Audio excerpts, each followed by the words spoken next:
Every time I watch soccer, people throw around names like they are gods. Pele, Maradona, Messi, all spoken about with total reverence. And I just nod along, pretending I understand why these particular players matter more than the thousands of others who have ever played. Who actually was the greatest of all time at the World Cup itself, the one stage where legends are truly born? Is it the player with the most trophies, the most goals, or the one who carried his entire country on his back? I want a real ranking, a proper countdown with the reasons explained simply enough that a complete beginner like me can follow it. So settle the debate for me. Who are the greatest World Cup players who ever lived? Counted down from 10 to 1. I love this question, so let us do it properly. This is my countdown of the 10 greatest World Cup players in history. One important rule first. We are ranking greatness at the World Cup specifically, not just a brilliant club career with a big trophy cabinet. That means we reward titles won on this stage, tournaments a player dominated, and the unforgettable moments that live forever in the sport's memory. It is the reason a couple of all-time greats sit lower than you might expect, and why a few names will climb surprisingly high. It is my list, so feel free to argue with me in the comments. But before the top 10, a few legends deserve a quick bow. First, the greatest player who never lifted the trophy, the elegant Dutchman Johan Cruyff, the mind behind total football. His 1974 Netherlands side played the most beautiful soccer the world had seen, yet lost the final, making him the ultimate what-if. Next, the German poacher Gerd Müller, a striker so deadly inside the box that he scored a staggering number of World Cup goals. He won the whole thing in 1974 and was, for decades, the standard against which every great goal scorer was measured. And we cannot forget Romário, the cheeky Brazilian genius who fired his country to glory at the 1994 World Cup here in America. Wonderful careers, every one of them, but they just miss our top 10. So let us begin the countdown starting at number 10. At number 10, a name most casual fans have never heard, but every record book knows well, the Frenchman Just Fontaine. Back at the 1958 World Cup in Sweden, Fontaine did something so absurd that it has never been matched in the more than 60 years since. He scored 13 goals in a single World Cup tournament, 13 in just 6 games, a record that may stand forever. To put that in perspective, most modern stars would be thrilled to score even half that many across an entire career of World Cups. He was a pure finisher, calm and clinical, turning every half chance into a goal during that one unforgettable summer.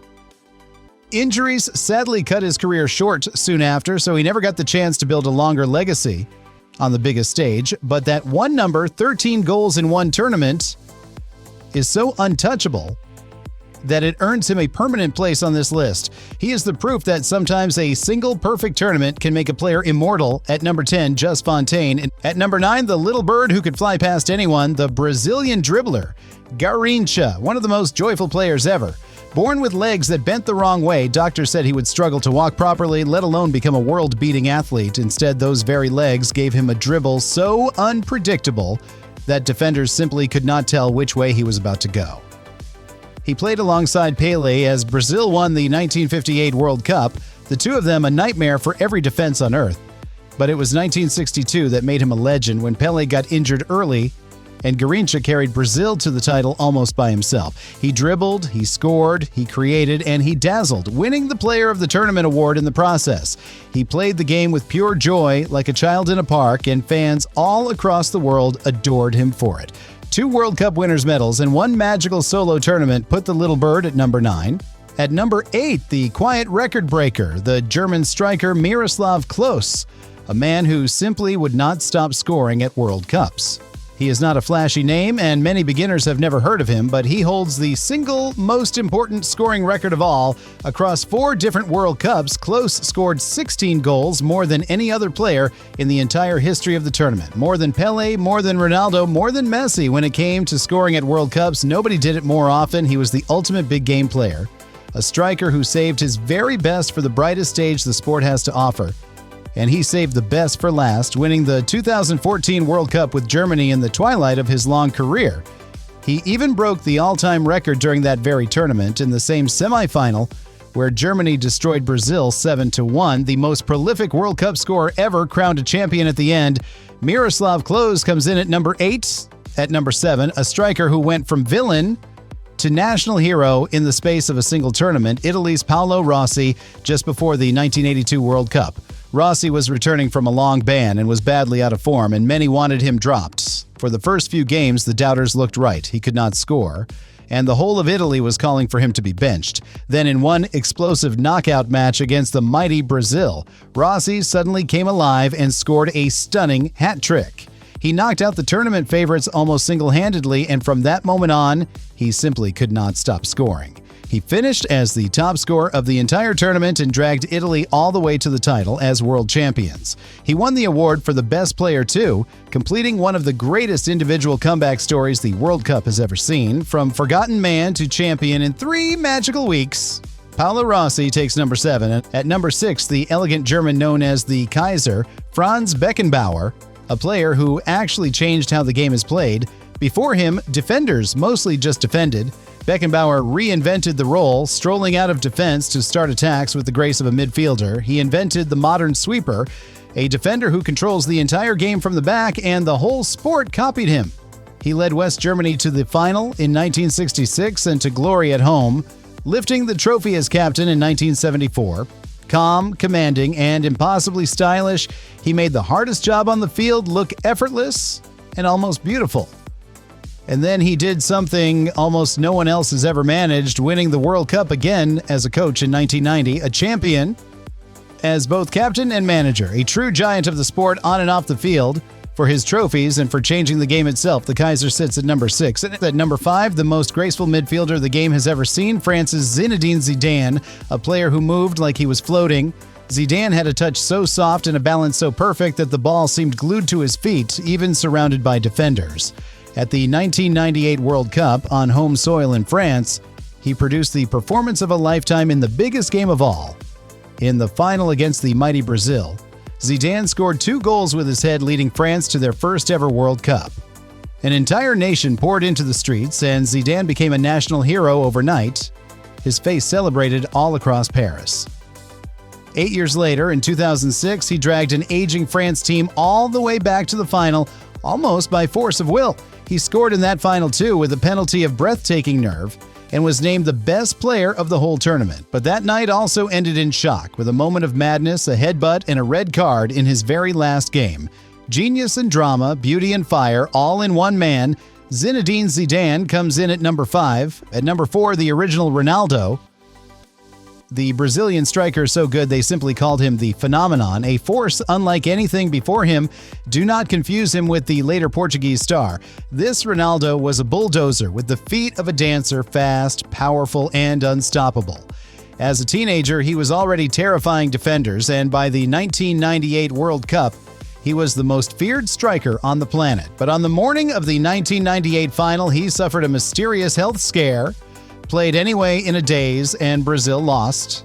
It looked like his one great chance had slipped away, and serious knee injuries soon threatened to end his career completely. Then came the greatest comeback the World Cup has ever seen. At the 2002 tournament, a healed Ronaldo was simply unstoppable. He scored in every knockout round and struck both goals in the final, winning Brazil a record 5th World Cup almost by himself. From heartbreak and injury back to the very top of the world, it remains one of sport's greatest redemption stories. For his sheer dominance and that unforgettable comeback, the Phenomenon takes number 4. At number 3, the little magician from Argentina, Lionel Messi, a player many believe is the most naturally gifted to ever live. For nearly 20 years, Messi did things with a soccer ball that simply should not be possible, gliding past defenders as if they were not there. He won everything there was to win in club soccer, breaking record after record, yet one prize kept escaping him: the World Cup itself. He came agonizingly close in 2014, reaching the final and being named the tournament's best player, only to lose to Germany at the end.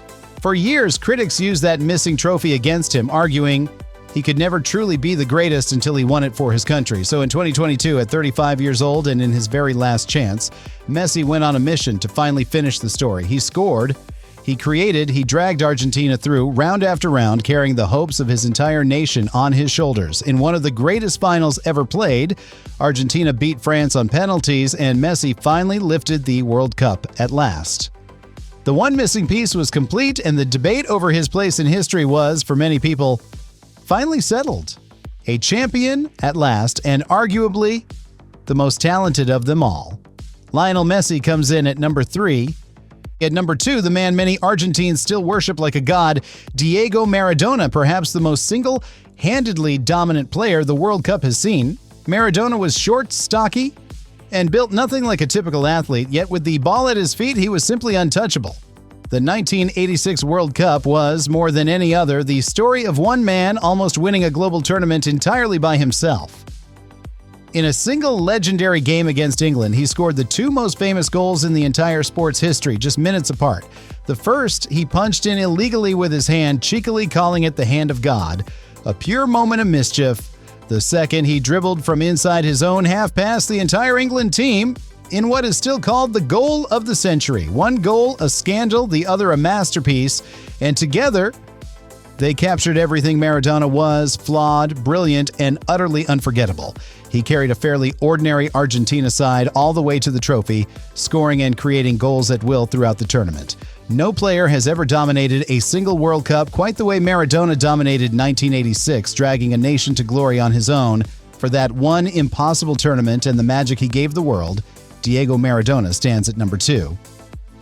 And at number 1, the only choice it could ever be, the Brazilian king Pele, the most decorated World Cup player who has ever lived. No player before or since has done what Pele did, and it is the simple reason he sits alone at the very top of this list. He won the World Cup not once, not twice, but 3 separate times, a feat no other player in history has ever come close to matching. He burst onto the scene in 1958 as a 17-year-old boy, scoring a stunning goal in the final and announcing himself to the world. By 1970, he was the heartbeat of a Brazil team that many still consider the single greatest side ever assembled in any sport. He combined explosive power, impossible balance, and a vision that let him see passes and chances long before anyone else on the field. He could score every kind of goal, from thunderous strikes to delicate flicks, and he made the impossible look completely routine. Beyond the trophies, Pele carried himself with a joy and a grace that helped turn soccer into the global game it is today. For decades, his name has been a simple shorthand all over the planet for the very idea of sporting greatness itself. 3 World Cups, countless goals, and a legacy that define the sport. No one else can claim a resume quite like his. There can be endless debate over second, third, and the rest, but for the top spot, there has only ever been one answer. At number 1, the greatest World Cup player of all time, the one and only Pele. You came in just nodding along at famous names. Now you know exactly who they are and why they matter. Kneel to hero. From Fontaine's untouchable record to Maradona's impossible tournament, to the 3 crowns of the king, you have now met the legends. These are the giants whose shoulders every player at the 2026 World Cup is standing on, all chasing a place on lists like this one. And the beautiful thing is, somewhere in this next tournament, a new name might just begin its own climb toward this very list. Now, you will never just nod along again. You will know exactly why these names are spoken about like gods. Subscribe to Kneel to Hero, where we turn total beginners into real fans, one legend at a time. New video every week. Now tell me below, did I get the order right, and who would be your number 1?